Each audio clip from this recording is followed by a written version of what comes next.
Redditors who were almost murdered. What's your story? When I was young, maybe 4 or 5 years old, my family lived in a small town of about 1,200 people. It was mostly a farming town. My dad was the manager of the only bank in town. A farmer missed some payments on a loan, so the bank foreclosed and took his farm. This farmer apparently blamed my father personally, so he went to the bank with a rifle and threatened my father. My father talked to him. Cops were called and the farmer was arrested and arraigned. Bail was posted for the farmer, so he was released from jail. A few days later, my family was eating dinner and we heard a truck pull up and park in front of our house. It was a really quiet street in a small town, so my father went to the front window to see who pulled up. It was the farmer, and this time he had a shotgun. He walked right up to the front door and knocked, and my family busted ass out of the back door and ran to a neighbor's house. Our front door was unlocked, so he could have opened it and blasted us all, but I guess he didn't think to check it. Cops were again called, and the farmer was arrested. My family spent the next week or so in a hotel a few towns away until it was assured that the farmer would be in jail without the possibility of bail. I was a freshman in college and, in my first semester, pledged a fraternity. One night, I was assigned to work the door at a party, which was not uncommon. Around 1:30 to 2 AM, a group of guys that worked at the dining hall, I remembered the one because he made an amazing cheese steak, showed up and each paid $5 per cup. A few minutes after they paid, the last keg kicked and none of them got any beer. As soon as they told me that the kegs just kicked, I started counting out cash to pay them back for the cups that they bought. Before I could get them their money back, one of my drunk pledge brothers decided to physically force them out the door while yelling / shit talking them. As soon as I could calm my buddy down, I went outside to give them their cash back, only to be met with a big surprise. When I made it down the back steps, Cheese Steak guy aggressively steps forward and says y'all made a big fucking mistake. I'm strapped as a motherfucker, pulls a handgun out of his waistband and points it directly between my eyes. In that moment, it was remarkable that 18-year-old me didn't shit his pants immediately. A few of the older guys in the house stepped outside and were able to talk the guy down without incident, but it felt like I had that gun pointed between my eyes for an eternity. Long story short, I was incredibly lucky that I didn't get shot that night. Needless to say, I went without cheese steaks for a few semesters after that night. This is my aunt's story, but it's too good to not share. My aunt was almost killed by the famous serial killer Michael Swango, the killer doctor. She worked as a unit secretary at the ward he worked in regularly, and they knew each other well. Part of his routine was poisoning people he worked with, and he admitted, after he was caught, he was planning on killing her, but his coworkers got suspicious of him, and he left town before he had the chance. I was working at a gas station. It was at night and slow, so I was sitting in the office watching TV. All of a sudden, one guy comes in behind me, another guy comes in front of me. Guy in front says don't get up. I give him the wad of cash from my breast pocket, and then the money from my front pocket. They rush out back into the darkness. I stay put, just like the guy said. Then I call the owner. A car pulls up to get gas. I tell them they need to pay by credit card or exact change, because I just got robbed. Then I reach up to touch my neck. It was bloody. The guy in the back was holding a knife to my throat. My brother struggled with mental health issues his entire life. When I was really young, he pushed me into the deep end of the pool knowing I couldn't swim and walked away. They found me floating face down in the pool shortly after and had to resuscitate me. Years later, he took his own life. Mental health issues are not to be ignored. Maybe a little bit of a stretch, but my closest brush working at a university, guy called the office saying he used to attend, wanted to re-enroll, but had such a strange set of circumstances that he was elevated to me. After a few minimums, I could tell something was off. Turns out he was mentally unsound and calling from a mental care hospital. He sounded like he just wanted to chat and seemed lonely, so his S were always sent to me. He ended up calling once a week or so, and mostly just prattled on about nothing, but sometimes would drop something extra wild. He told me he was secretly Jesus Christ. He'd actually helped found the university, that he owned the city's baseball team, that he knew a secret word at a store in the mall that would get me free soap for life. Anyway, I talked to him each time he called and thought I was helping a lonely old man. After about 6 months of it, I got a call from campus safety telling me my dad was on campus to visit, but couldn't find my office. My dad lives states away, so I obviously knew something was up. I could hear talking in the background and recognized his voice. I let the officer know that this was not my dad and that he definitely should not be allowed on campus. They were obviously suspicious, hence the call to me. The officer on duty ended up getting him to give more info. Turns out he'd been released from a mental facility that day for threatening a nurse with a scalpel and then smearing his own shit all over her and his room. I'm guessing he wasn't there to kill me, but we were all pretty freaked out. He still calls every once in a while, and we just forward him to the campus officer who knows him. Last I heard, he called from jail. When I was 19, I dated a girl whose dad was a psycho. Was probably just over 5 feet tall but all muscle.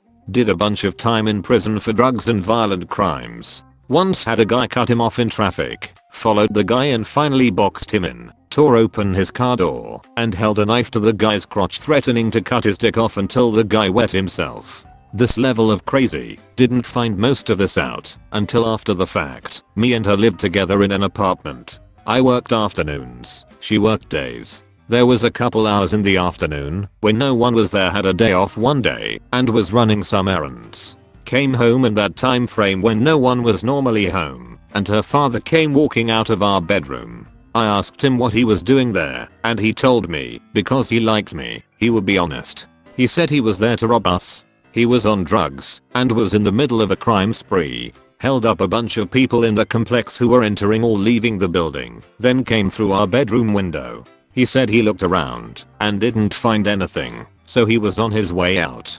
He said he wouldn't hurt me, but if I ever told anyone this happened, including his daughter, I would disappear and no one would ever find me, and he walked out. The whole time he was talking to me, all I could think of was, don't give him a reason to attack me. That, and I had a coffee cup in the living room with almost $1,000 in it. Thankfully he didn't find that. I thankfully never saw him again.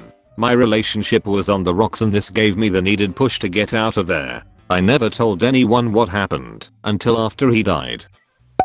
The last time I saw my ex, I broke up with him while we sat in his car at a park. After choking me until I passed out, he got onto the freeway and drove 100+ miles per hour while slamming my head into the window and dashboard. I was able to get out of the car at one point when he got off the freeway and ran into the street screaming, trying to wave down a car but no one stopped. He was forcing me into his trunk when a man pulled over and started filming him, and I ran onto a bus. I won't ever forget how his eyes looked and that he was absolutely silent the whole 2 hours. I moved across the country after his mom called me panicking to warn me he was looking for me. Not mine, and I never asked for many details, but my mom told me a few years ago that when she was in her late teens, she was abducted by a man in his car. She didn't stop fighting, and he let her out. When she told her parents what happened, they thought she made the story up because she was out past her curfew. Nothing ever came of it for the man. I remember thinking she was weird when I was growing up because she was always checking to make sure no one was hiding in her car and was always on high alert for any strange sounds at home.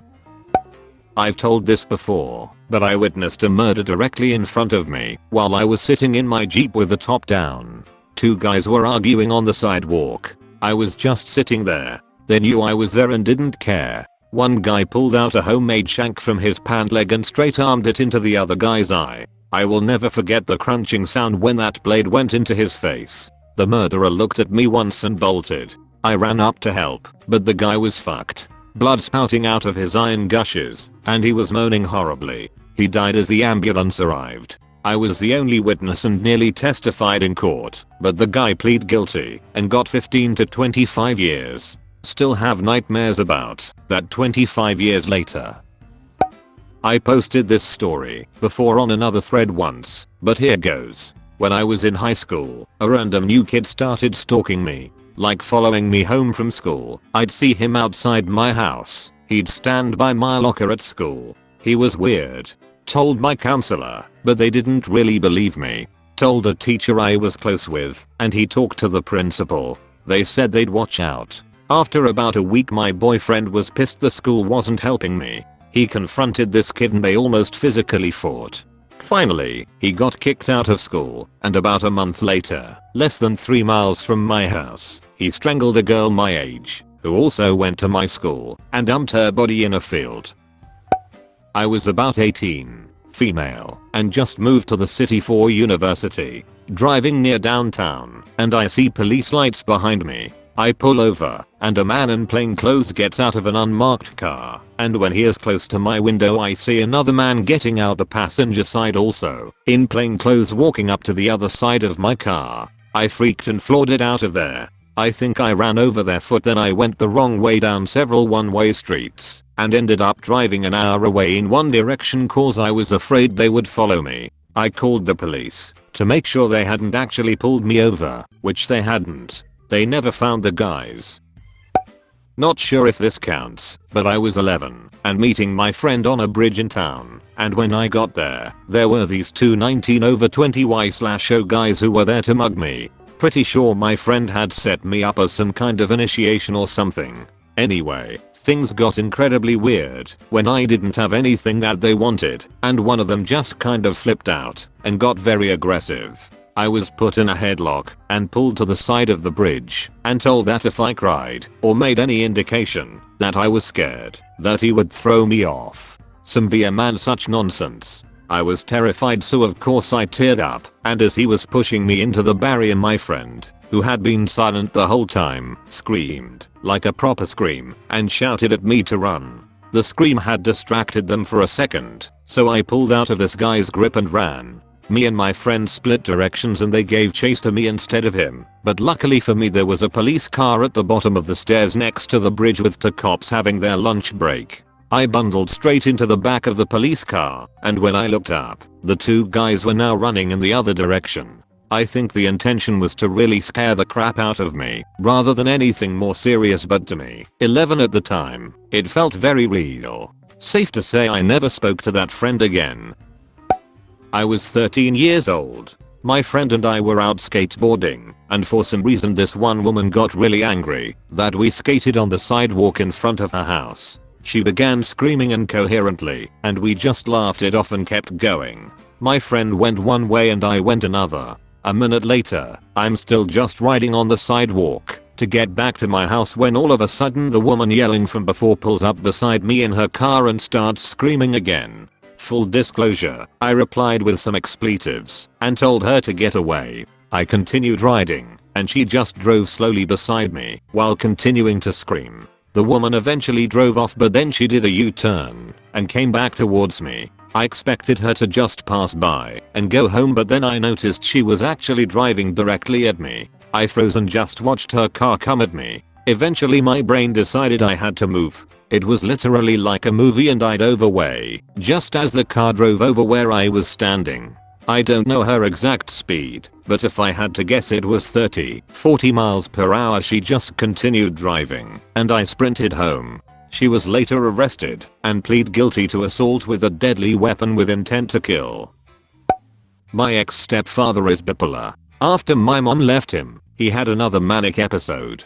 He broke in and pulled a gun on us. Told me to go to my room and not to call the police. I was 11. I called the police. When they pulled up, he shot through the door to my bedroom and emptied the clip. I had already grabbed my cat and was outside under the deck. I'm just glad he shot the door and not my mom. My one half sister was born later that year. At her funeral he showed up and kept trying to talk to me. He couldn't understand why I refused. He was never charged and has no memory of the incident. He spent a weekend at a mental hospital and then was released to go to work as a teacher. I don't understand how all this was ignored, and he was considered an upstanding teacher and person.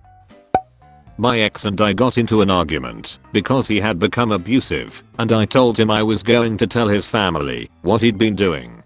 He got so angry that he tried to grab me, but I ran out of the room. He headed for the gun closet, so went outside to make sure when he killed me, the neighbors would see it. I called 911 outside, and for some lucky reason they were just blocks away. When they got there, he was in the middle of loading the RME 700. I pressed charges and he only got 1 night in jail. His dad bailed him out, and despite me getting a 5-year restraining order, I'd run into him around town. He pleaded no contest and got 3 years probation. That's it. I moved 3,000 miles away, but I still fear him. When I was 14, I left home due to physical, emotional and psychological abuse from my parents. I was placed temporarily into a group rescue home that was meant to be short term. I was there 6 weeks, normal was 2.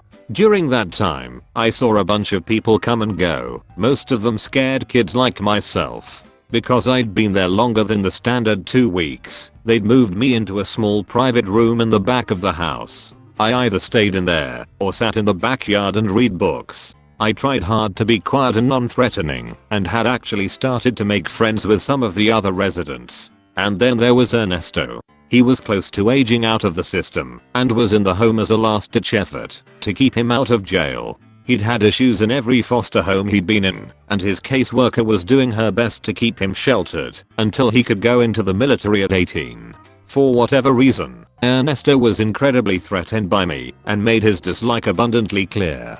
I was 14, very tall for my age, and borderline malnourished because of my toxic home life. I was absolutely not a threat. A few days before I was due to be placed in a more permanent situation, one of the girls pulled me aside and told me to lock the door when I went to bed. She even suggested I move something in front of the door, just in case. She and one of the other girls had heard Ernesto muttering in Spanish about "taking care of me" and were worried for me. Turns out, they were right to be. A routine house inspection discovered a large kitchen knife had gone missing. A search discovered the knife hidden under Ernesto's mattress. When confronted by the house monitors, he freely admitted he'd planned on cutting my throat that night while I slept. The police were called, he was removed in cuffs, and my own placement was moved up to the next day. For obvious reasons, I didn't sleep well that night. A mentally ill kid in my school stalked me for a week and made plans to kill me. He said it was because I made fun of him. Turns out he thought I was someone else. So there's that. The teacher said the video footage was creepy. I'd be walking down the halls, and he was behind me, just staring. His plan was to put a shank in my neck. A teacher caught him before he stabbed me, and I remember the kid left in police cuffs. When I was 12 years old, a few bullies at my school jumped me while I was walking home. We had issues previously, so I had it coming for a long time. They broke my right arm and several ribs. I was in the hospital for several weeks after. They ended up getting arrested for attempted murder. They even admitted that they were trying to get rid of me. I'm still undergoing therapy and refuse to walk alone without a form of self-defense.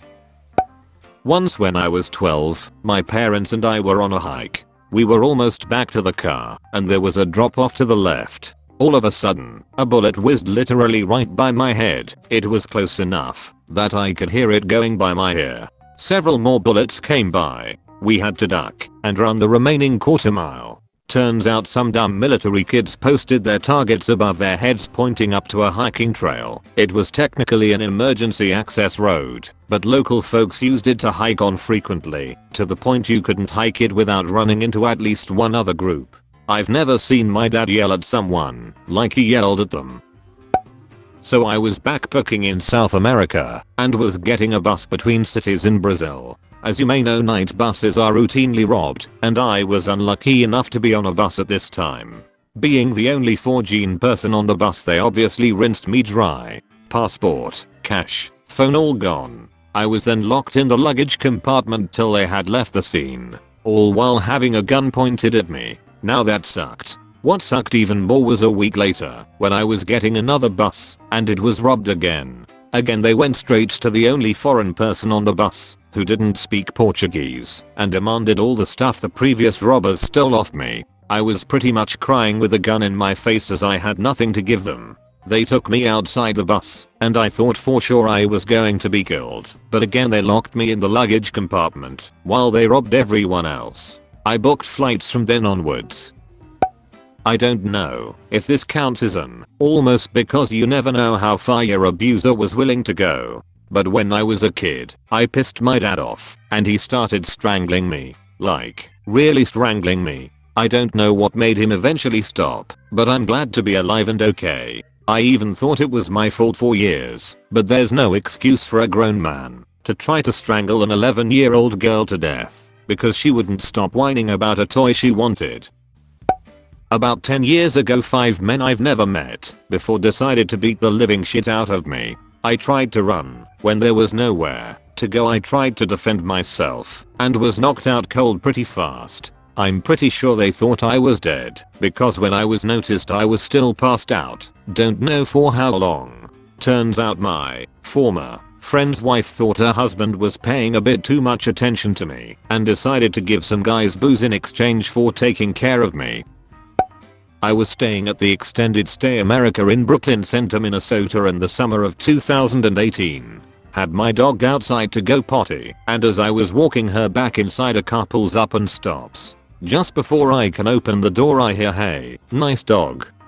I turn around and see some dude step out and literally pull out a knife. I don't say a word, tell my dog to jump, grab her mid-jump, run inside and slam the door shut, breaking the lock into the engaged position in the process. The building was, and still is, incredibly worn down and barely held together with toothpick level materials. I sprint to my room and unlock the door with the card key. Just as I walk in, I look out the exterior window in the hallway and see the dude actually looking into the building to presumably see which room I'm staying in. I get into my room, lock the door behind me, call the front desk and simply say that the back door to the building's lock is busted. Oh, and that also some dude in the back area parking lot is walking around with a knife. I hear the clerk say again, "Alright, I'll call the police in. TL, doctor, nearly got shanked because I was walking a Boston Terrier." I was in an abusive relationship that I couldn't find a way out of. I had done something to upset him. I think he didn't like the shoes I was wearing that day, so he tried to throw me out of the 3rd-story window. Luckily his roommate stepped in when he heard the glass break. It was the one and only time he did anything, but I think I would have died that night if not for him. I was pretty cut up, but I didn't splat. I was getting screamed at by my ex, as usual. I don't remember what I said/did, but he grabbed my arm and pulled me off the couch. He started hitting me, not the first time. I'd never seen him so angry, and I'd long since taught myself to not react and give him the feeling of having power over me. If I didn't cry, he would get bored and stop eventually. Next thing I know, he pushes me up against the wall and wraps his hand around my throat. I was having a hard time breathing, but I still wouldn't cry. Just as I was about to pass out, I gathered all my strength and punched him in the ribs as hard as I could. He dropped me, and before I could catch my breath, I hit him in the balls. When he was down, I kicked him in the ribs a couple times and locked myself in the bathroom until he came and started his usual apologies. I knew I needed to get out, and 2 weeks later, I did. It's been 8 years. We were playing tag, and some kid was it, and I was trying to run away from him. As he was closing by, I ran to this truck nearby, parked on the road. Then he looked left and tried to push me out on the road. Me, who was too busy trying to avoid him, got hit by a car. The kid laughed his ass off while I was screaming in pain, and he stopped laughing when the person who hit me yelled at the kid, "What is so fucking funny about this horrible situation?" I think I did tell the police about how the kid tried to lure me out, and the dude who hit me confessed there was a kid laughing when he got out of the car. The police only pressed charges against the person who hit me and did not do anything about the kid. Our family moved to a different city right after when I got out of the hospital. I intervened in a fight between my parents that resulted in a homicide anyway. Had the gun turned on me and held to my forehead, I said, "Pull the trigger, piglet," because that's the first thing that came to idiotic, depressed 17-year-old me's brain. It de-escalated the situation enough for the gun to be removed from the fight. I live in Brazil, Rio de Janeiro. This one time I was at a bus stop near a drugstore, and there were quite a few people around. It was the middle of the day. Some dude pulled over right in front of me and shot at me twice. He missed both shots. Then he told me not to move, and I was afraid, so I didn't. He got close and told me that if I moved he'd kill me. He patted me down. He wasn't wearing a uniform or anything, and then he asked me what I was doing there. I told him I was waiting for my friend, which was true. I was even texting her when that happened. He told me to walk away and I did. A little bit of context, cause I know some people might have some questions. Where I live in Brazil, the police don't work. If I had called the police or something, they probably would have killed me too. This is not an opinion. It has happened to several people I knew. The police in Rio kills black men, period. In this kind of situation, it's better to just let it go and hope they don't come after you again, which is what I did. When I was maybe 10 to 11 years old, I was selling Girl Scout cookies with my troop that my cousin was in with me. We were in Tulsa, at this strip mall that was in a U-shape. Most of the buildings were abandoned, but there were a lot of newer stores open around it, so it was a high selling spot for cookies. Well, my cousin and I walked around the mostly abandoned strip mall and this tank car pulls up with 3 large-sized men in it. They pulled up and drove slowly next to us, and they started asking us if we are alone, and one started opening his door to get out while the car was still moving. My grandma was right behind us where the strip mall ended and entered the main road, and she started yelling for us. Well, one guy got out of the backseat as we tried to run away, and luckily a cop pulled up in front of their car. I mean, he was a godsend. He came out of nowhere, and those men took off so fast. I swore that years later saw the man that tried to take my cousin walking around that place. We haven't been back since, and needless to say I quit Girl Scouts after that.